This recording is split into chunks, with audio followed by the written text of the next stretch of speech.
Capítulo 12. La comprensión. Conocernos a nosotros mismos sin duda significa conocer nuestra relación con el mundo, no solo con el mundo de las ideas y de las personas, sino también con la naturaleza, con las cosas que poseemos. Eso es nuestra vida. La vida es la relación con todo. ¿Y exige especialización el comprender esa relación? Evidentemente no. Lo que se requiere es una clara conciencia para hacer frente a la vida en su totalidad. ¿Cómo se puede ser consciente? Ese es nuestro problema. ¿Cómo va uno a tener esa clara conciencia, si es que puedo usar ese término, sin que él signifique especialización?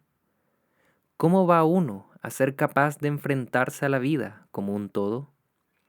Ello implica no solo relaciones personales con el prójimo, sino también con la naturaleza, con las cosas que posees, con las ideas y con las cosas que la mente elabora, tales como las ilusiones, los deseos y lo demás. ¿Cómo puede uno tener conciencia de todo ese proceso de relaciones? Eso sin duda es nuestra vida. No hay vida sin relación, y comprender esa relación no significa aislamiento. Ello requiere, por el contrario, un pleno reconocimiento o comprensión del proceso total de la vida de relación. ¿Cómo va uno a tener esa clara conciencia? ¿Cómo nos damos cuenta de alguna cosa?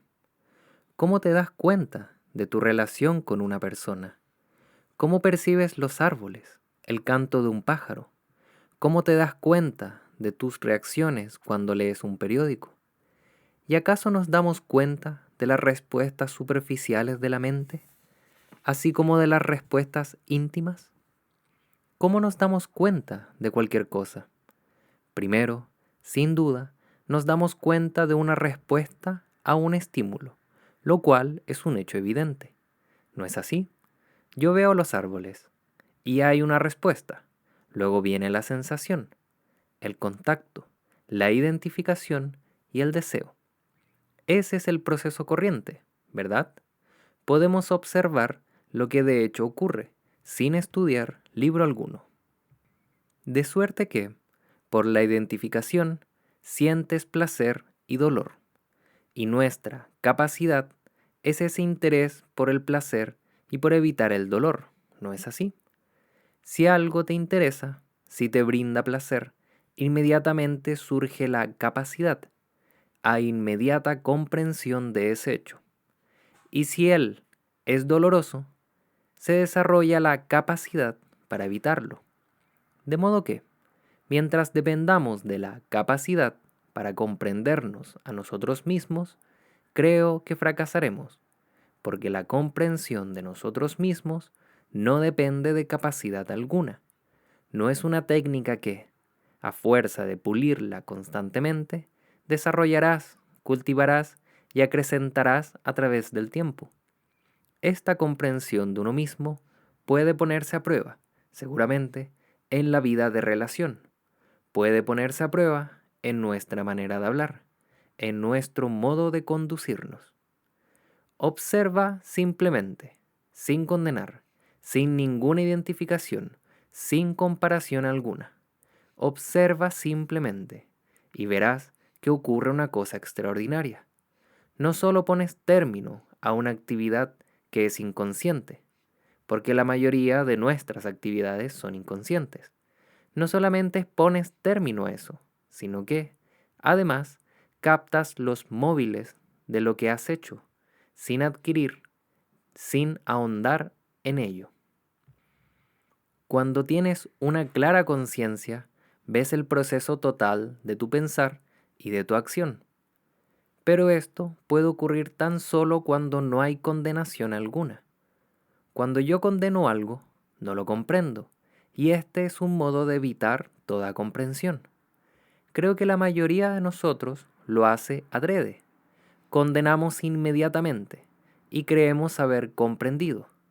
Si en vez de condenar algo, lo consideramos, nos damos cuenta de lo que es. Entonces, el contenido de esa acción su significado empieza a revelarse. Experimenta con esto y lo verás por ti mismo.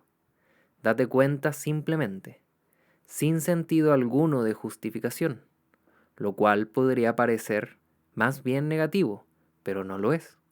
Por el contrario, tiene la cualidad de la pasividad, que es acción directa. Esto lo descubrirás si lo pones a prueba. Después de todo, si quieres comprender algo, debes hablar en estado de ánimo pasivo, ¿no es así? No puedes continuar pensando en ello, especulando al respecto, poniéndolo en tela de juicio. Tienes que ser lo bastante sensible para captar su contenido. Es como si fueras una placa fotográfica, sensible. Si yo deseo comprender, tengo que ser pasivamente perceptivo. Entonces empiezas a revelar lo que eres. Eso, por cierto, no es cuestión de capacidad ni de especialización.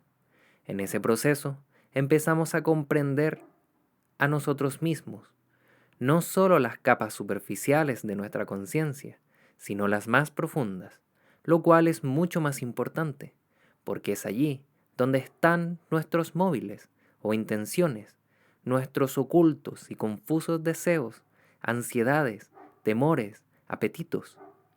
Puede que exteriormente tengamos dominio sobre todo eso, pero en nuestro interior todo eso está en ebullición.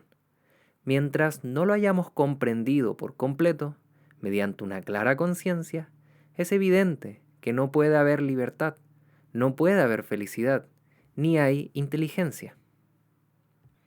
¿Es la inteligencia cuestión de especialización?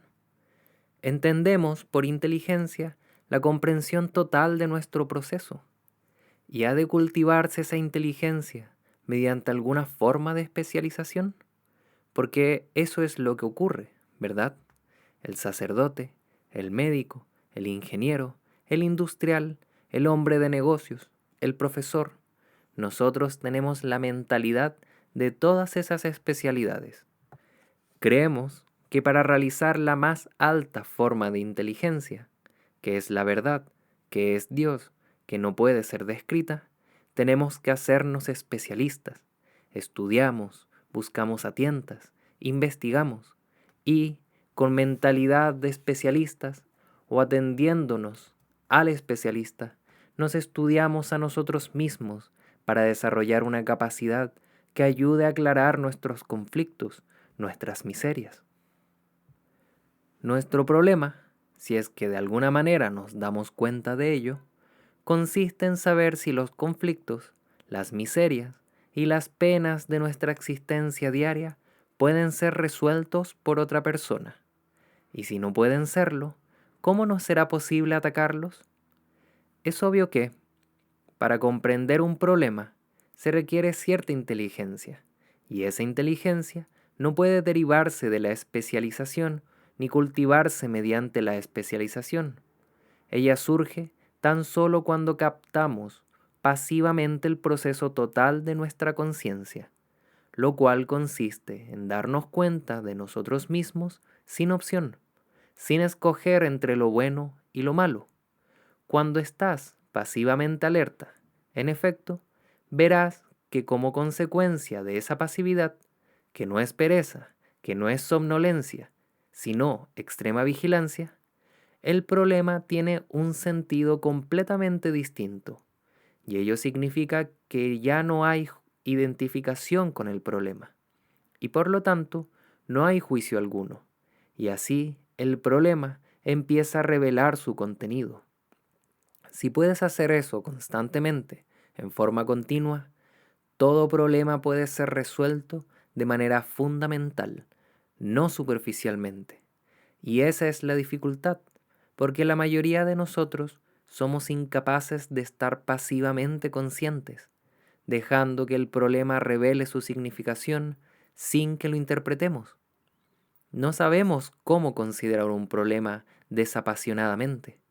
Por desgracia, no somos capaces de hacer eso, porque queremos que el problema nos brinde un resultado, deseamos una respuesta, buscamos un fin, o tratamos de interpretar el problema de acuerdo con nuestro placer o dolor. O ya tenemos la respuesta de cómo habérnosla con el problema. Por lo tanto, abordamos un problema, que siempre es nuevo, con una vieja pauta. El reto, el estímulo, es siempre lo nuevo, pero nuestra respuesta es siempre lo pasado. Y nuestra dificultad consiste en enfrentarnos al reto adecuadamente, esto es, plenamente. El problema es siempre un problema de relación, con las cosas, con las personas, con las ideas. No existe otro problema. Y para hacer frente a este problema de relación, con sus exigencias siempre variables, para encararlo como es debido, adecuadamente, uno tiene que captar de un modo pasivo, y esa pasividad no es cuestión de voluntad, de determinación, de disciplina. El darnos cuenta de que no estamos en actitud pasiva es el comienzo. En la comprensión de que deseamos una respuesta determinada a un problema dado, está, sin duda, el comienzo. Es decir, en conocernos a nosotros mismos en relación con el problema, viendo cómo lo encaramos. Entonces, según vamos conociéndonos a nosotros mismos en relación con el problema, cómo respondemos, cuáles son nuestros diversos prejuicios y exigencias que perseguimos al hacer frente al problema, esta comprensión revelará el proceso de nuestro propio pensar, de nuestra propia naturaleza interior, y en ello hay liberación. Lo importante, por cierto, es darse cuenta sin optar, porque la opción trae conflicto. El que escoge está en confusión, y por eso escoge. Si no está confuso, no hay opción. Solo la persona que está confusa escoge lo que hará o no hará. El hombre en quien hay claridad y sencillez no escoge. Lo que es, es. La acción basada en una idea es evidentemente resultado de la opción, y dicha acción no es libertadora. Por el contrario, solo crea más resistencia, más conflicto, de acuerdo con ese pensar condicionado. Lo importante, en consecuencia, es comprender de instante en instante, sin acumular la experiencia proveniente de esa comprensión, porque, en cuanto acumulas, solo te das cuenta de acuerdo con esa acumulación, con esa pauta, con esa experiencia. Esto es, tu comprensión está condicionada por tu acumulación, y por lo tanto ya no hay observación, sino simplemente interpretación. Donde hay interpretación, hay opción, y la opción trae conflicto, y en el conflicto no puede haber comprensión. La vida es cuestión de relación, y para entender esa relación, que no es estática, tiene que existir una comprensión que sea flexible, alerta y pasiva, no agresivamente activa. Y, como ya lo he dicho, esa comprensión pasiva no adviene por medio de disciplina o práctica alguno. Consiste simplemente en darse cuenta, de instante en instante, de nuestro pensar y sentir, y no solo cuando estamos despiertos, porque veremos, a medida que penetremos en ello más a fondo, que empezamos a soñar, que empezamos a proyectar a lo consciente toda clase de símbolos que interpretamos como sueños. Abrimos la puerta hacia lo inconsciente, que entonces se convierte en lo conocido. Mas, para encontrar lo desconocido, tenemos que continuar más allá de la puerta. Esa, por cierto, es nuestra dificultad. La realidad no es algo que pueda ser conocido por la mente, porque la mente es el resultado, la acumulación de lo conocido, de lo pasado. La mente, por lo tanto, tiene que comprenderse a sí misma y su funcionamiento, tiene que comprender su verdad, y sólo entonces es posible que lo desconocido sea.